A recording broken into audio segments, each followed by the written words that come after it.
परमेश्वर के कलाम की ओर अपने अविभाजित ध्यान को लगाने पाए। आइए हम सभी अय्यूब की पुस्तक फिर से एक बार पढ़ें।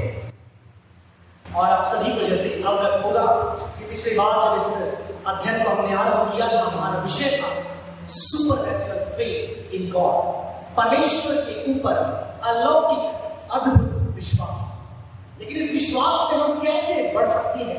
विश्वास तो सबके पास है। एक छोटे बच्चे के पास भी विश्वास है, एक बड़े बुजुर्ग के पास भी है, जितने हाउस के बच्चे बड़े आ रहे हैं सबके पास विश्वास है। लेकिन प्रश्न ये उठता है कि इस विश्वास से हम कैसे बढ़ते चले जाएं।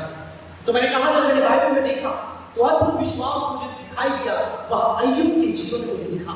क्यों दिखा विश्वास? क्योंकि जब सारी बातें अच्छी चल रही होती है तो कई बार हमारे लिए विश्वास करना भी सरल होता है।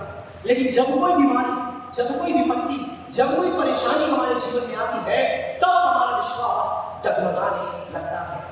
तो उस विश्वास में बढ़ने के लिए कुछ नगेट्स, कुछ मड़ियों को हम अय्यूब के जीवन से सीख रहे हैं। तो पहली बात हमने बीते सप्ताह देखी, वह थी क्या? आप मुझे बताइए, पहला पॉइंट क्या था? What was the first point?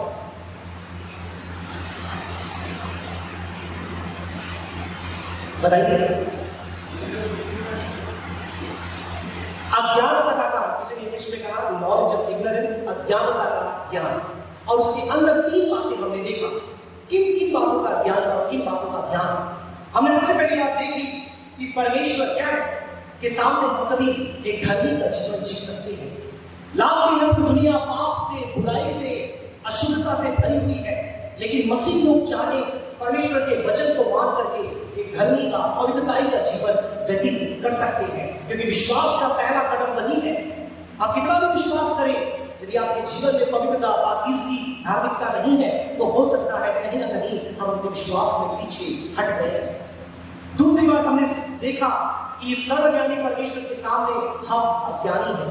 कितनी भी डिग्री, कितना भी अध्ययन, कितना भी नॉलेज, कितना भी बाइबल हम पढ़ ले, कहीं ना कहीं हमारे पास अपने जीवन में कल क्या होने वाला है उसका ज्ञान हमारे पास नहीं।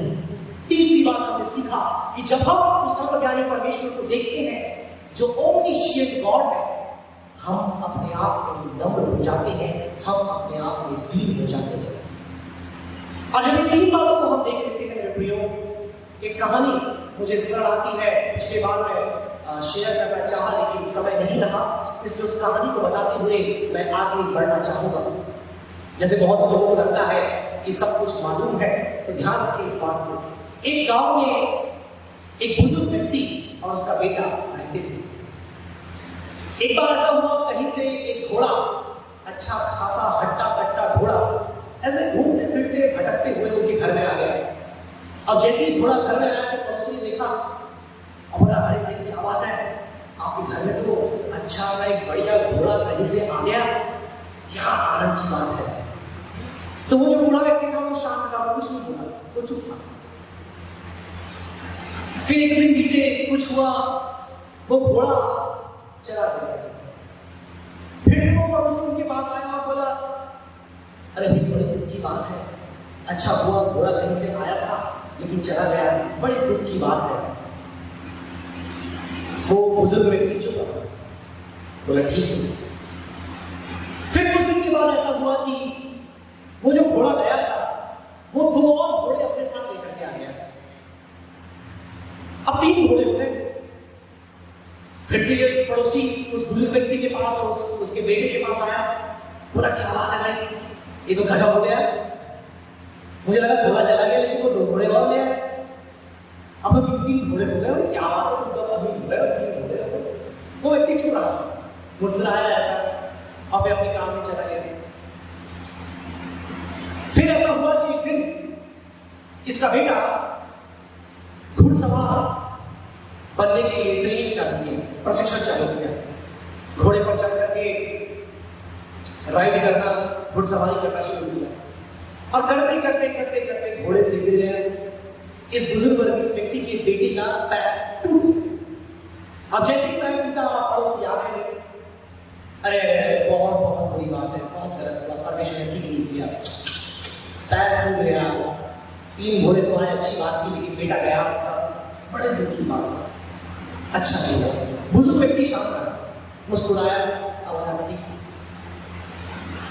फिर अगले हफ्ते उस गांव में डाकू आया।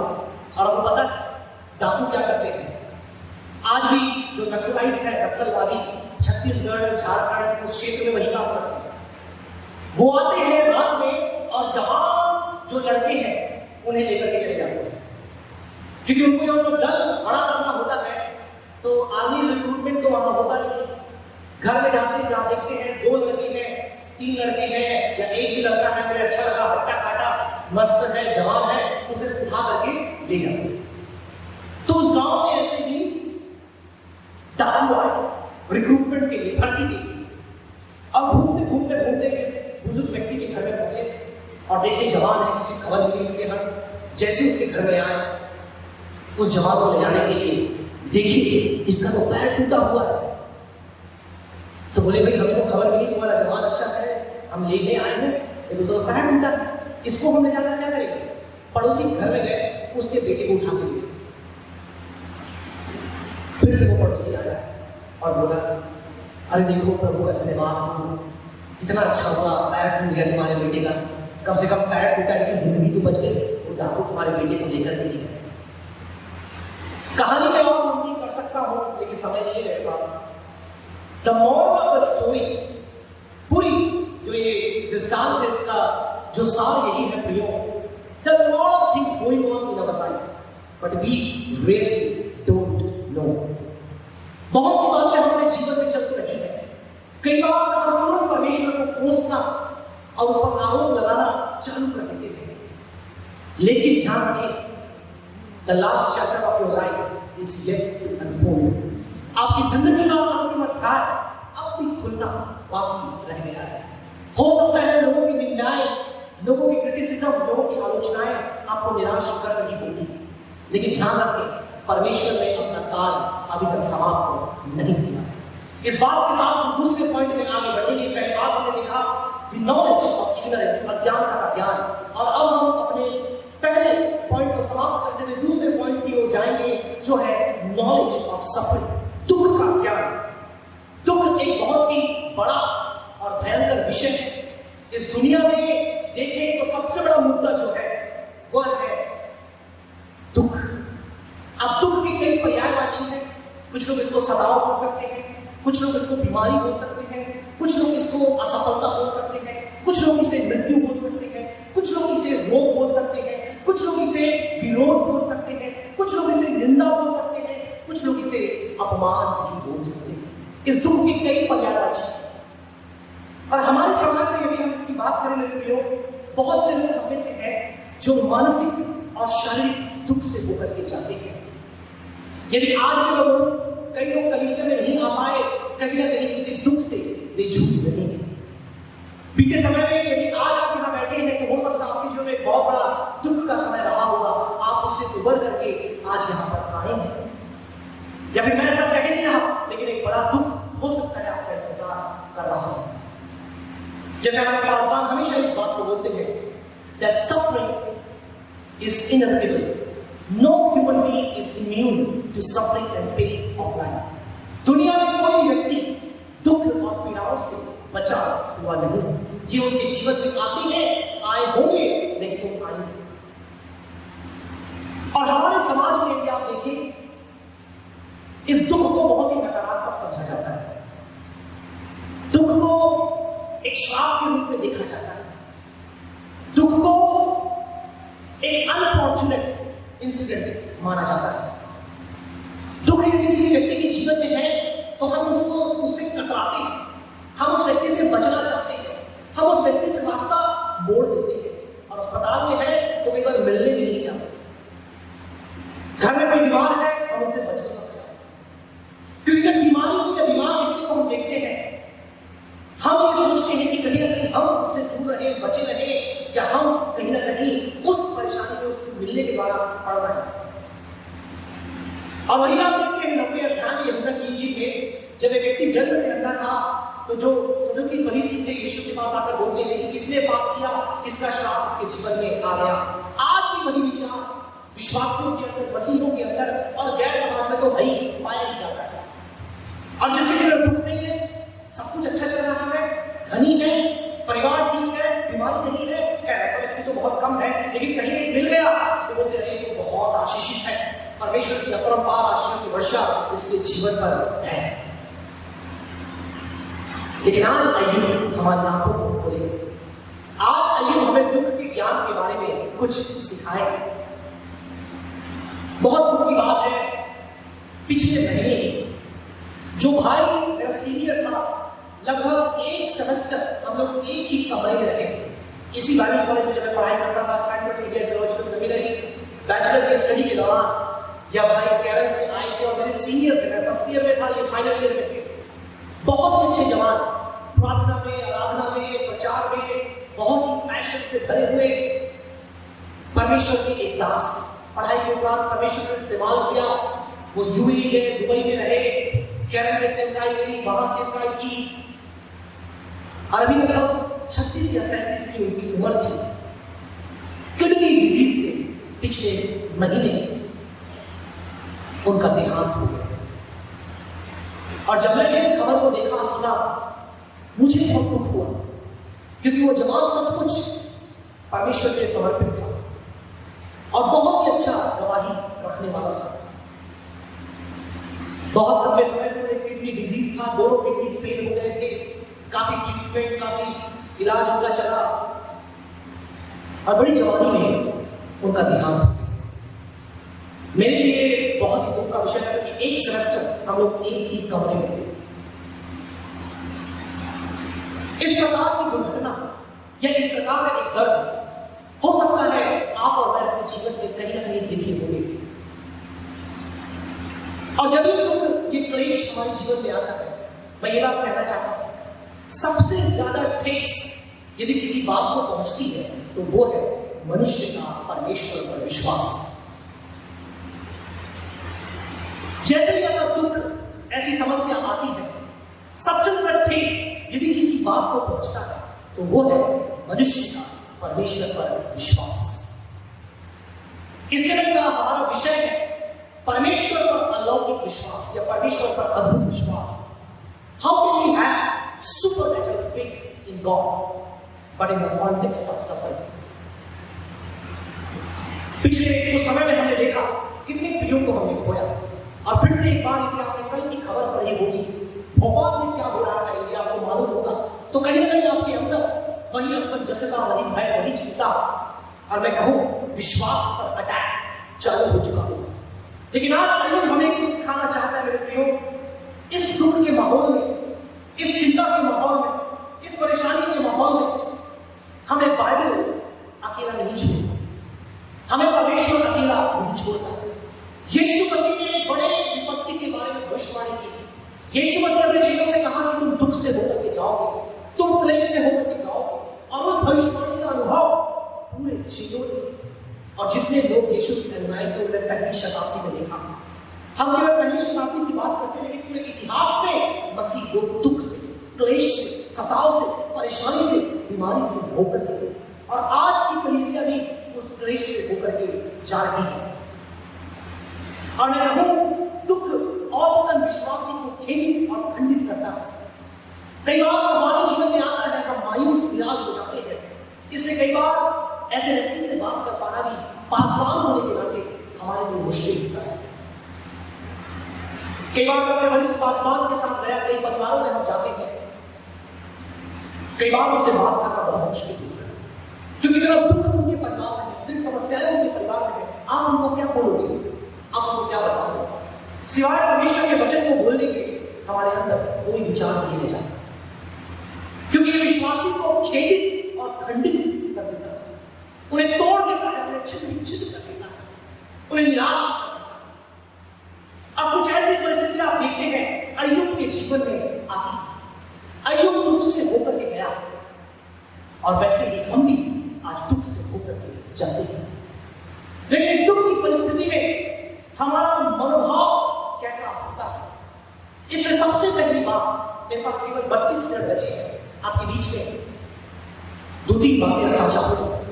सबसे पहली बात आपके बीच में रखूंगा, मैं चाहूंगा मैं 23 अध्याय उसका 10 वचन पढ़ने में सहायता करें। अध्याय 30 पद 10, वर्स 23 एंड वर्स नंबर 10।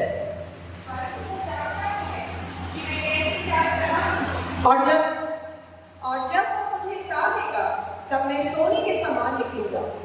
सबसे पहली बात मेरे प्रियो, जो दुख का ज्ञान हमें अय्यूब सिखाता है, वो कहता है कि जब मैं ताया जाऊंगा, अंग्रेजी में बहुत ही खूबसूरत आया है, जब मैं ताया जाऊंगा, when I have been tested, I shall come forth as gold। जब मैं ताया जाऊंगा, मैं चोखे सोने के समान निकलूंगा। सबसे पहला पॉइंट मेरे प्रियो आपके बीच में रखना चाहूंगा कि जब दुख हमारे जीवन में आता है तो वो हमारी वास्तविकता को प्रकट करता है। जब दुख हमारे जीवन में आता है, हमारे वास्तविक व्यक्तित्व को दुख प्रकट करता है। When suffering comes in our life, it exposes our true selves।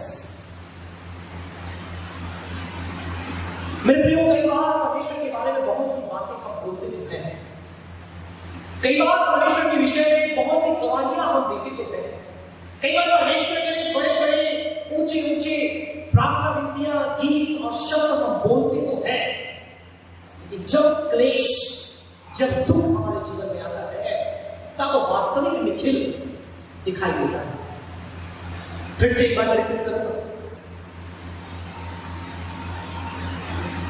बड़ी बड़ी बातें, बड़ी बड़ी गवाहियां, बड़े बड़े गीत, बड़े बड़े प्रचार, बड़ी बड़ी स्पीचेस आप सुनते जरूर हैं, लेकिन जब पास निखिल के जीवन में क्लेश आता है, तब वास्तविक निखिल कौन है, ये वो दुख बताता है। मेरे प्रियो, अय्यूब की बात करें तो अय्यूब का आरंभ एक अद्भुत गवाही के द्वारा हुआ। मैंने आपको बताया उसके विषय में बाइबल आरंभ में परमेश्वर उस गवाही में कहे कि वो धर्मी है, और दो बार बात की है, पहले अध्याय में और दूसरे अध्याय में। वो धर्मी है, परमेश्वर का भय मानता है, खराई से चलता है, और क्या बुराई से दूर रहता है। एक अद्भुत गवाही। और ये भी लिखा है कि पूरे ईस्ट के लोगों में सबसे श्रेष्ठ अय्यूब, मतलब पूर्व में जितने लोग थे, मेसोपोटामिया के उस रीजन में सबसे धर्मी और योग्य और उत्तम व्यक्ति कौन था? अय्यूब था। बाइबल गवाह देती, परमेश्वर गवाह देता है। और दो बार उसके बारे में एक बात लिखी है, वो भी हम पढ़ लेंगे पहले और दूसरे अध्याय में। कृपया कर पहले अध्याय के अंतिम आयत को पढ़िएगा, आयत 22। इन सब बातों में भी अय्यूब ने न तो पाप किया और न परमेश्वर पर मूर्खता से दोष लगाया। जब परमेश्वर ने उसे शैतान को रोटी देते हुए उसके बच्चों को, उसकी संपत्ति को, उसके नौकर चाकर सबको सर्वनाश कर दिया, अय्यूब ने क्या नहीं किया? पाप नहीं। फिर दूसरे अध्याय में उसके पूरे देह को रोगग्रस्त कर दिया शैतान। और फिर से यही बात आप पढ़ पाएंगे, कृपया कर उसकी 10वीं आयत को पढ़ो, 10वीं आयत के अंतिम वाक्य को पढ़ो, समय बचा लेंगे। 2:10 अंतिम आयत। इन सब बातों में भी अय्यूब ने अपने मुंह से कोई पाप नहीं किया। इन सब बातों में भी अय्यूब ने अपने मुख से कोई भी पाप नहीं किया। मेरे प्रियो, पहला अध्याय और दूसरा अध्याय तो बहुत अच्छा। अय्यूब की गवाही अद्भुत थी, अद्भुत से भी बढ़कर थी। ऐसी गवाही किसी इंसान के बारे में आज तक मैंने नहीं सुना, और मेरी आशा है आपने भी नहीं सुनी। लेकिन जब हम आगे बढ़ते हैं, अय्यूब अपने बारे में ये बात कह देता है कि जब मैं ताया जाऊंगा, जब मैं आग में डाला जाऊंगा। आजकल बहुत से नकली सोने मिल रहे हैं, ध्यान दीजिए। मेरी वाइफ पिछले दिनों में एक मैग्नेट का हम लेकर के आए डार्ट, तो वो चेक कर रही थी सारे घर के बर्तन में किस किस पे लोहा मिला है। तो स्टील के कुछ बर्तन को लेकर के आई, ग्लास वगैरह वहां रखे थे, वो मैग्नेट को टच कर रही थी। वो इंजीनियरिंग डिपार्टमेंट से है ना, तो हर जगह वो टेक्निकल और इंजीनियरिंग माइंड लगा रहता है, तो पकड़ करके मैग्नेट को ग्लास लगा बोलती अरे ये तो स्टील का ग्लास नहीं है, इसमें लोहा मिला हुआ है। मैं बोला हाँ, उसको शेप देने के लिए लोहा मिलाया गया होगा। आजकल समाज में बहुत ही मिलावटी चीजें मिल रही है, ध्यान दीजिए। खासतौर पर जो एक्सपेंसिव मेटल लेना चाहते हैं। इसलिए आजकल हॉलमार्क का साइन लगा करके दिया जाता है उस सोने को प्रमाणित करने के लिए कि यह क्या है, 100% नहीं, 92, 97 या 99%, फिर कुछ ना कुछ में मिलाना पड़ता है उसको शेक देने के लिए। यह सोना सरकार के द्वारा अधिकृत किया जाता है। मेरे प्रियो, अय्यूब ने यह बात कह दी कि जब मैं लाया जाऊंगा चोखे सोने के समान निकलूंगा, लेकिन आप अंत में देखते हैं जब अय्यूब लाया गया तो कहीं ना कहीं उसके अंदर खोट निकल गई। बड़ी 42 अध्याय उसका 6वां अध्याय 42 पद 6। इसलिए मुझे अपने ऊपर घृणा आती है। अब कौन ये कह रहा है? वही अय्यूब जो अपने लिए क्या कह रहा था, जब मैं लाया जाऊंगा, जब मेरी परीक्षा होगी, मैं क्या निकलूंगा चोखे सोने के समान। अब तो अय्यूब क्या कह रहा है, ध्यान से सुनिएगा। और मैं धूल और राख में पश्चाताप करता हूं। मुझे अपने पर घृणा होती है और मैं धूल और राख में पश्चाताप करता हूं। क्यों? क्योंकि कहीं ना कहीं जब दुख मेरे जीवन में आया, मेरा विचार, मेरी सोच, मेरा विश्वास और मेरे कार्य या मेरे शब्द बदल गए। तीसरा अध्याय की पहली आयत को हम पढ़ेंगे। अय्यूब ने क्या ऐसा बोला, आइए हम देखते हैं। पढ़िए तीसरा अध्याय की पहली आयत। इसके बाद अय्यूब मुंह खोलकर अपने जन्म दिवस को धिक्कारने। अब देखिए, मुंह खोलकर अपने जन्म के दिन को धिक्कारने। कंटिन्यू रखिए उसमें, धिक्कारने। और कहने लगा, वह दिन जल जाए जिसमें मैं उत्पन्न हुआ, और रात थी जिसमें कहा गया बेटे का गर्भ रहा। वो कहता है वो दिन नाश हो जाए जिस दिन मैं पैदा हुआ, और उस रात को धिक्कारता है जिस दिन कहा बेटा हुआ।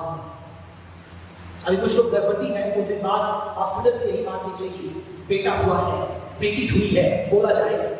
उस दिन को अय्यूब क्या कर रहा है, धिक्कार। कई बार मैंने अपने कानों से सुना है, मैंने दूसरों से इस बात को सुना है, जब विपत्ति लोगों के जीवन में आती है वो धिक्कारने लगते हैं, वो अपशब्द अपने मुंह से बोलने लगते हैं। नहीं तो अपने बच्चों को धिक्कारेंगे, नहीं तो अपने परिवार वालों को धिक्कारेंगे, नहीं तो परमेश्वर को धिक्कारेंगे। मेरे प्रियो, दुख की घड़ी में कई बार जब हमारा मन अंदर से टूट जाता है, इसलिए आप देखिए ये गवाही उसके बाद आप पूरे अय्यूब की पुस्तक में नहीं पढ़ पाएंगे। जो दो गवाही हमने पढ़ी, पहले अध्याय उसके अंतिम आयत में कि अय्यूब ने इन सारी बातों में पाप नहीं किया, फिर दूसरे अध्याय उसकी 10वीं आयत में कि अय्यूब ने इन सारी बातों में पाप नहीं किया। ये दो भाग के बाद आप पूरे 42 अध्याय तक कहीं भी ये नहीं पढ़ेंगे कि अय्यूब ने अपने मुख से कोई पाप नहीं किया। लेकिन उसका पश्चाताप हमें इस बात को बताता है कि उसने कुछ ना कुछ गलती जरूर की। आपको जन्म देने वाला वो परमेश्वर है, आपको इस दुनिया में भेजने वाला वो परमेश्वर है, आपके लिए अपने प्राणों को देने वाला वो परमेश्वर है। क्या आप अपने जन्म को धिक्कार सकते हैं? क्या आप अपने आप को धिक्कार सकते हैं? क्या आप अपने बच्चों को धिक्कार सकते हैं? कई बार मैंने सुना कि मैंने तुझे पैदा ही नहीं किया। माँ बाप, मसीह माँ बाप अपने बच्चों को,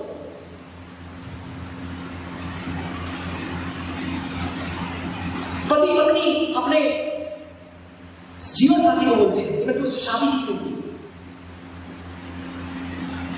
बच्चे अपने माँ बाप को बोलते हैं कि तुमने मुझे पैदा क्यों किया। मेरे प्रियो, मैं आज की बात आपसे कुछ लोग मुस्कुरा रहे, मुझे लगता है कहीं नहीं आपने ये बात शायद बोला आज हम चला नहीं। जितने लोग लाइव इस वचन को सुन रहे हैं मेरे प्रियो, अय्यूब को मैं गलत नहीं बोल रहा, लेकिन अगर अय्यूब ने पश्चाताप किया, it means he had wrong. कहीं ना कहीं गलती उसको लगा उसने अपने जीवन में किया जब दुख उसके जीवन में आया। आगे आप पढ़ेंगे, कृपया कर 36 उसका 16 पद पढ़ें। बहुत सी आयतें हैं, पढ़ने का समय नहीं है। 36 उसका 16, 30 उसका 10, 42 उसका 6, एक आयत पढ़ के हम आगे बढ़ेंगे क्योंकि समय बढ़ रहा है। परंतु वह तुझको भी क्लेश के मुंह से निकाल कर ऐसे चौड़ के स्थान में जहां सके कि नहीं है पहुंचा देता हूं, और चिकना चिकना भोजन तेरे मेज पर परोसता। राइट। 35 का 16, इस कारण अय्यूब व्यर्थ मुंह खोलकर अज्ञान व्यर्थ मुंह खोलकर, ध्यान से सुनिए, ये होगा इलीहू कौन है? ये अय्यूब के बारे में बोलता है कि अय्यूब व्यर्थ मुंह खोलकर क्या करता है सिस्टर? अज्ञानता की बातें बहुत बनाता है। अज्ञानता की बातें बहुत बोलता है। मैंने आपको बताया इस पुस्तक से हम ज्ञान की बातें सीखने वाले हैं, क्योंकि पूरा हिब्रू लिटरेचर ज्ञान और बुद्धि की बातें हमें सिखाता है। मैंने आरंभ में कहा था कि ज्ञान की बातें हम सीखने वाले हैं, क्योंकि विश्वास में बढ़ना है तो ज्ञान का होना बहुत जरूरी है। अनुभव के साथ साथ ज्ञान और बुद्धि का होना जरूरी है। तो अय्यूब क्या है? अज्ञानी होकर अपने मुंह को खोलता है और दुनिया भर के अपशब्द बोलता है। मैंने आपसे कहा था समय रहेगा तो आप घर जाके इसे पढ़िएगा, आप बहुत आशीषित होंगे, बहुत ज्यादा, और अपने आप को दोषी ठहराता है, व्यर्थ में अपना मुंह खोलता है। आज जब दुख विश्वासियों के जीवन में आता है, भावनाओं में बह करके वो भी बहुत सी बातें बोलते हैं, और जहां बहुत सी बातें होती हैं वहां पर पाप भी होता है। मेरे प्रियो, अपने शब्दों की हम चौकसी करते हैं। ये वही परमेश्वर जो कहा यीशु में तेरे साथ रहूंगा, लेकिन जब दुख आया, अरे यीशु कौन? मैं तो उसको जानता भी नहीं। बड़ी बड़ी बातें, बड़ी बड़ी गवाहियां, बस माइक मिल जाए, इतना लंबा लंबा हम भागते हैं जिसकी कोई सीमा नहीं। लेकिन जब समय आता है, व्हाट डू वी डू? हम क्या करते हैं? मेरे प्रियो, दुख का ज्ञान जब हमें मिल रहा है, पहली बात याद रखें, दुख जो है हमारे वास्तविक व्यक्तित्व को प्रकट करता है। Suffering exposes our true selves. हम कितने धर्मी हैं, हमारी गवाही कितनी बड़ी है, हमारी बातें कितनी बड़ी है, परमेश्वर पर हमारा विश्वास कितना बड़ा है, ये केवल और केवल दुख की घड़ी हमें बताता है। और आज मैं हम सबसे ये प्रश्न करना चाहूंगा, हमारी गवाही दुख में कैसे है? हमारा जब असली प्रकट किया जाएगा, जब असली रंग बोलते नहीं होगा, असली रंग जब दिखेगा, तब हम कैसे होंगे? ये प्रश्न हम सबसे शीघ्रता से हम आगे बढ़ेंगे। आज मैं जिक्र करना चाहूंगा तीसरे व्यक्तित्व का। हमने पिछली बार देखा अय्यूब और उसके 3 मित्रों के बीच में बातें होती है। 3 राउंड्स ऑफ कॉन्वर्सेशन चलता है, चर्चा चलती है, और आरोप प्रत्यारोप, डिफेंस, काउंटर डिफेंस, दुनिया भर की पक्ष प्रतिपक्ष चलता रहता है। लेकिन जैसे ही आप उसके 32 अध्याय में आते हैं, एक नया चरित्र वहां पर परिचय दिया जाता है, एक नए व्यक्तित्व का वहां पर इंट्रोडक्शन होता है, और वो बहुत ही दिलचस्प व्यक्तित्व है। इतना मस्त है कि उसको पढ़ करके आपका मन गदगद होता है। अब तक 31 अध्याय तक आप सुन रहे हैं किनकी चर्चाएं? अय्यूब और जोफर, बिल्दाद और एलीफज के बारे में, उसके 3 मित्र। और अब एंट्री होती है इलीहू की। ध्यान से सुनिए ना, इलीहू। मेरे पीछे बच्चे बोले कौन है? इलीहू। ध्यान से सुनिए, ये इलीहू बहुत ही दिलचस्प कैरेक्टर है। क्यों है दिलचस्प? क्योंकि ये अपने बारे में 32 अध्याय में बताता है कि मैं लंबे समय तक शांत रहकर तुम सबकी बातों को सुनता रहा। पता है क्यों शांत रहकर सुनता रहा? क्योंकि तुम सब मुझसे बड़े हो, मैं सबसे छोटा हूं। तुम सब मुझसे बड़े हो और मैं सबसे छोटा हूं। सबसे छोटा कौन है यहाँ पर? हाउस ऑफ के बच्चे भी थी, हमारे कलीसिया के विश्वासी कि कोई बच्चा है, देखो दिख रहे उनके चेहरे एकदम छोटे छोटे। इलीहू बोलता है तुम सब मुझसे बड़े हो, और अय्यूब मुझसे बड़ा है, जोफर, बिल्दाद, एलीफज मुझसे बड़ा है, और मैं सबसे छोटा हूं। इसलिए शांत रहकर तुम सबकी चर्चाओं को, पिछले 31 अध्याय तक जो कुछ तुमने बोला, मैं सब सुन रहा हूं। मतलब पहले 2 अध्याय छोड़ दो, क्योंकि वहां परमेश्वर शैतान की बातें हैं, तो उनकी अध्याय मैं चुप रहकर सुन रहा हूं। और सुन सुन के मैं क्रोध से, मैं रोष से कर गया, और अब मैं चुप नहीं रह सकता, अब मुझे बोले। और वहां पर वो अपने आप को इंट्रोड्यूस करता है, और अगले 6 अध्याय वो बोलता जाता है। और वो जो बोलता है, आज जरूरत है कि हमारी कलीसिया कान खोल करके सुने। पास्टर निखिल क्या बोल रहे हैं, इंपॉर्टेंट है। परमेश्वर का वचन क्या बोल रहा है, वो इंपॉर्टेंट है। कृपया कर उसकी पहली और दूसरी 32 पद 1 और 2 ध्यान से सुनिएगा प्लीज। तब उन 3 पुरुषों ने यह देखकर कि अय्यूब अपनी दृष्टि में निर्दोष है, उसको उत्तर देना छोड़ दिया। तब बूजी बाकेर का पुत्र एलीहू, जो राम के कुल का था, उसका क्रोध भड़क उठा। जी।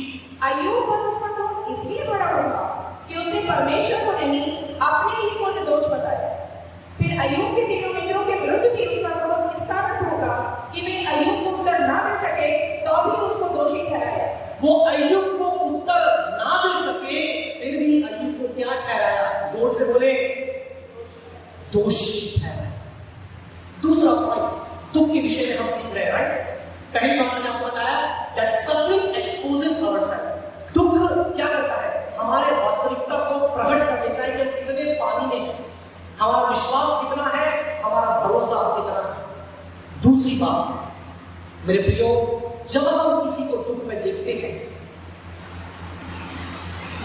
ध्यान रखिए कि हम कभी किसी को दोषी न ठहराएं।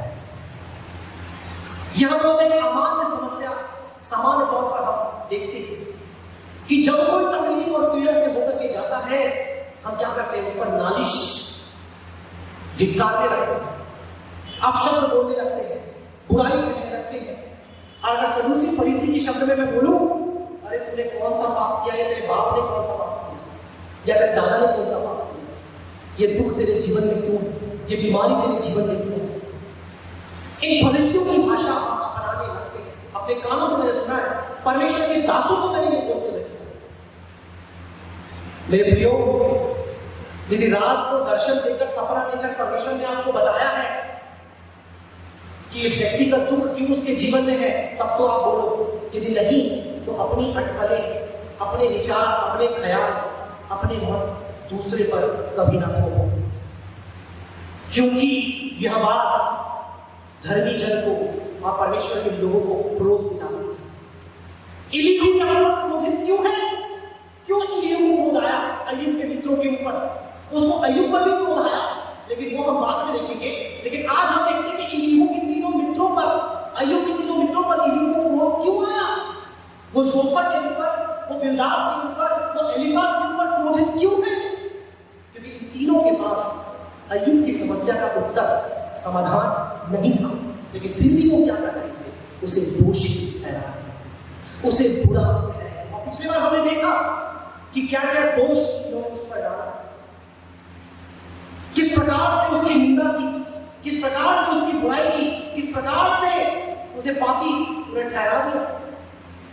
इन बातों को एलीहू खामोशी से सुन रहा था। आपको पता है क्यों सुन रहा था?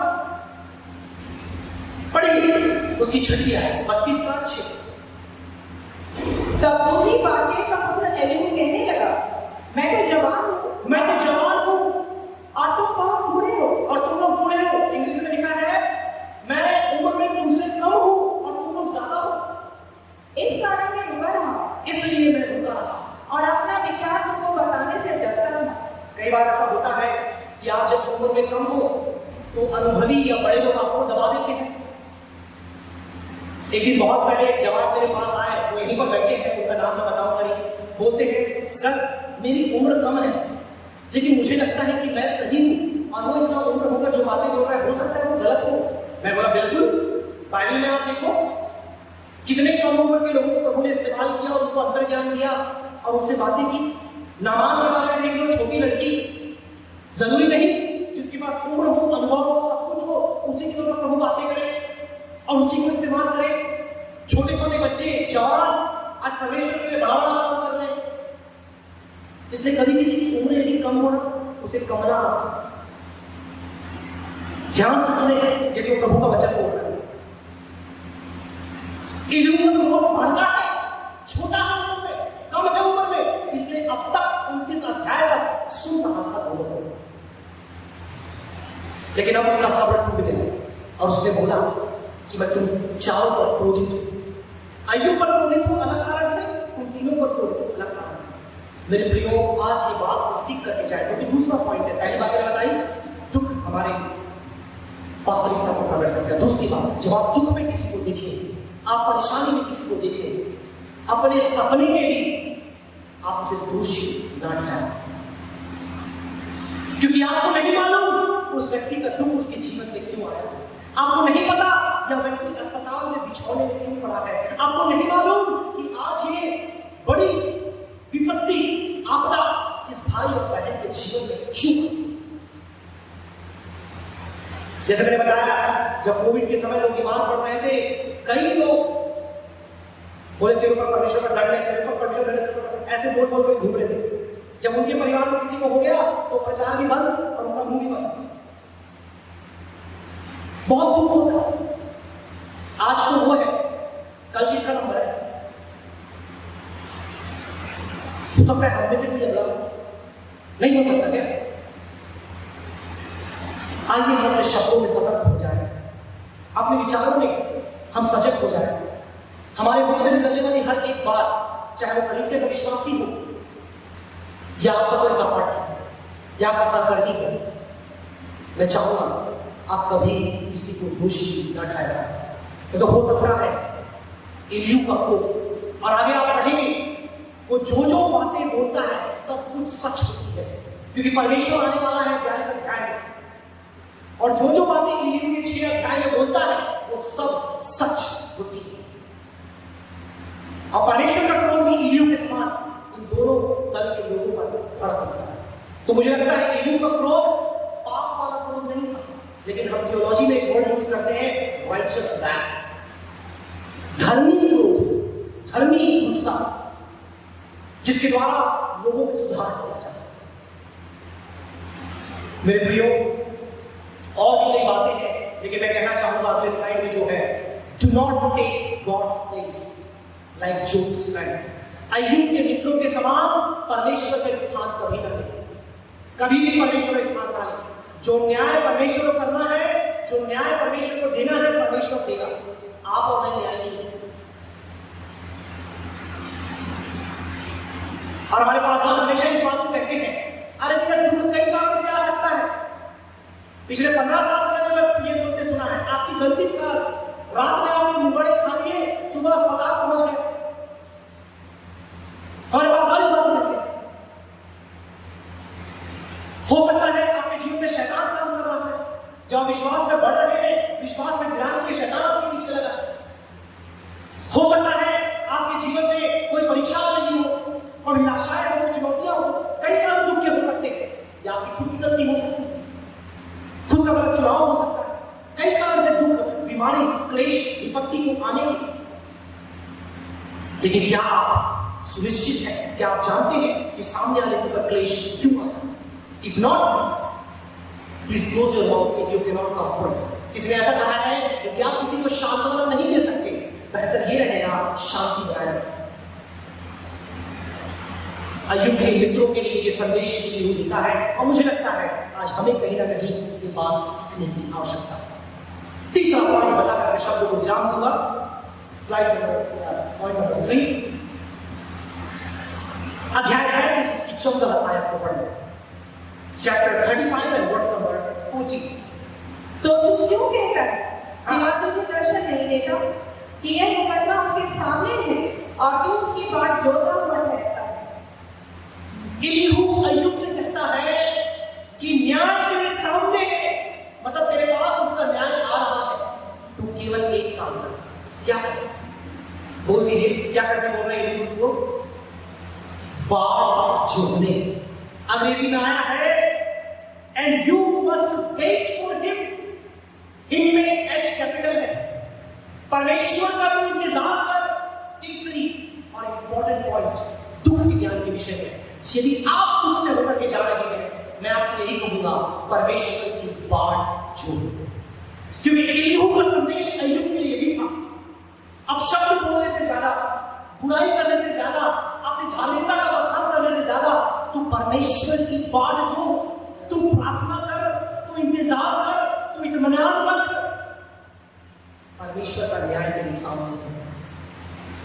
मेरे प्रियो, कई बार जब दुख, क्लेश, बीमारी हमारे जीवन में आती है, हम सब कुछ करते हैं, हम सब कुछ बोल देते हैं, हम अपने मन की भड़ास पूरी निकाल देते हैं, सारी बुराई व्यक्त कर देते हैं। लेकिन एलियू अय्यूब से बोलता है, न्याय तेरे सामने है, तुझे परमेश्वर का इंतजार करना चाहिए। परमेश्वर का समय अभी आया नहीं है, तो इंतजार कर, बाट जो हो। और यदि मेरे प्रियो आज मैं अपने विश्वास में, उस अलौकिक विश्वास में बढ़ना है, we need to wait, pray and trust in the Lord for His coming. हमें इंतजार करना है। ये आया है, लेकिन मैं कुछ कमेंट नहीं करूंगा अपने वचन के दृढ़ करने के लिए। वो अपने काम से आया है, चला जाएगा। मैं कुछ बोल सकता था, लेकिन I will not. मेरे प्रियो, आज वो समय और दिन हमारे सामने है कि हम अपने आप को जांचें। मेरा समय समाप्त होने वाला है, केवल 5 मिनट मेरे सामने है। मैं आपसे पूछना चाहूंगा कि क्या आप परमेश्वर की बाट जो रहे हैं? मुझे इच्छा हो रही है कि बाइबल के दूसरे भागों में जाकर के उस बाट जोड़ने के बारे में आपसे जिक्र करूं, लेकिन समय नहीं है। एलीहू ने अय्यूब के दर्द को देखा, एलीहू ने अय्यूब के उस वेदना को देखा, अय्यूब ने एलीहू के ऊपर आरोप प्रत्यारोप जो उसके मित्रों ने लगाया उसे भी देखा, और अय्यूब ने क्रोध में आकर के, आवेश में आकर के जो अपशब्द बोले उसे भी एलीहू ने देखा। लेकिन अंततः उससे कहता है, न्याय तेरे सामने है, परमेश्वर पर बाट जो उसका इंतजार कर। और ये बाट जो इंतजार करने का मतलब यही है कि हम प्रार्थना करें, विश्वास करें, भरोसा करें, परमेश्वर अपने समय पर आपके जीवन में कार्य करेगा। यदि आप उसके वचन को समझे, अपने हाथों को उठाकर परमेश्वर का धन्यवाद कर लें, अपने भरोसे को व्यक्त करें, परमेश्वर का इंतजार करें और बोले, हाँ प्रभु, यदि मैंने कभी अपशब्द बोला है, मेरी वास्तविकता मेरे सामने प्रकट हुई है और मैं दोषी ठहराया गया हूँ, मैं माफी मांगता हूँ, मैं पश्चाताप करता हूँ, और अब मैं इंतजार करने को तैयार हूँ। तेरा छुटकारा तेरे सामने है, तेरा न्याय तेरे सामने है, तेरा मसीह तुझे लेने आने वाला है। क्या तू उसका इंतजार कर रहा है? क्या तू उसकी बाट जोड़ रहा है? या तू अपने होठों से अपशब्द, बुरी बातें, कोसने की बातें, धिक्कारने की बातें, अपशब्द की बातें, झगड़े की बातें, लड़ाई की बातें, द्वेष की बातें? मेरे प्रियो, परमेश्वर का वचन अद्भुत है। जितने लंबे समय तक मुझे याद आता है, पिछले बार के संदेश को देखकर मैं अपने घर गया, एक मैसेज मेरे पास आया, उस मैसेज में लिखा था, सर यदि आप अय्यूब की पुस्तक के ऊपर शाम तक भी बोलते तो हम बैठ करके सुनते रहते। प्रभु का वचन अद्भुत है। ये मेरे कारण नहीं है, किसी वक्त का नहीं, प्रभु का वचन अद्भुत है। जब अद्भुत वचन प्रभु का हम सुनते हैं मेरे प्रियो, हम कभी उससे उबरते नहीं है या थकते नहीं है, क्योंकि परमेश्वर का वचन अद्भुत है और ये परमेश्वर का वचन है। लेकिन समय खत्म होने के बाद ये प्रश्न ये उठता है कि अपने साथ हम आज क्या लेकर जा रहे हैं? क्या आज जब परमेश्वर हमें जांच रहा है, क्या आज जब परमेश्वर हमें परख रहा है, हम छोटे सोने के समान निकलेंगे या फिर उस धातु के समान जहां चुंबक चलता है, मतलब मिलावटी है? जब हम लोगों को दुख में देखते हैं, हो सकता है हमारे लिए सब कुछ अच्छा है, घर, पैसा, गाड़ी, सब कुछ हमारे पास है, बीमार भी नहीं है। पिछले 12-15 साल तक मैं भी बीमार नहीं पड़ा, प्रभु के मुझसे बहुत आरोग्य था मेरे पास। लेकिन जब मैं किसी को देखता हूँ बीमारी में, क्लेश, दुख में, मैं क्या बोलूँ, मैं क्या करता हूँ? क्या मैं उसे दोषी ठहराता हूँ? Because you can be the next, I can be the next. क्या परमेश्वर ने प्रकाशन दिया है, रात को बताया है कि पास्टर जैसे इसलिए बीमार पड़े क्योंकि एक परसों को आप किए? मेरे प्रियो, मैं आपसे कहना चाहूँगा, अपने आप को आप जांचें, अपने आप को आप परखें, कहीं आप कोई गलत अपने मुख से तो किसी के लिए नहीं बोला, यदि बोला पश्चाताप। तीसरी बात मेरे प्रियो जो अति इंपॉर्टेंट है, जब आप दुख से, क्लेश से कहीं ना कहीं होकर जा रहे हैं, कुछ प्रार्थना विनती जिसका उत्तर आपको अब तक नहीं मिल रहा, कहीं ना कहीं आप मायूस से, निराश है, थके हुए हैं और है, क्योंकि हमको पता सबके बारे में, कुछ लोगों के बारे में तकलीफें हैं, परेशानियां हैं, चिंताएं हैं, प्रार्थना विनतियां हैं। मेरा आग्रह आपसे ये है कि क्या आप परमेश्वर की बाट छू रहे हैं? क्या आप उसका इंतजार कर रहे हैं? इंतजार करने का मतलब उस पर विश्वास करके, प्रार्थना करके, भरोसा करके उसके न्याय का इंतजार क्या आप कर रहे हैं? अपने सिर को झुकाएं। वास्तविकता, निंदा और परीक्षा, ये 3 बातें मैंने आपके बीच में रखी है। वास्तविकता, निंदा और प्रतीक्षा। क्या हम परमेश्वर की प्रतीक्षा कर रहे हैं? क्या हम और की निंदा कर रहे हैं? या क्या हमारी वास्तविकता परमेश्वर के सामने प्रकट हो रही है? जो गवाही हमारे आरंभ में थी, क्या वो गवाही आज भी हमारे सामने है? मैं पास्टर जयंता से आग्रह करूंगा कि अंतिम प्रार्थना के साथ आज की इस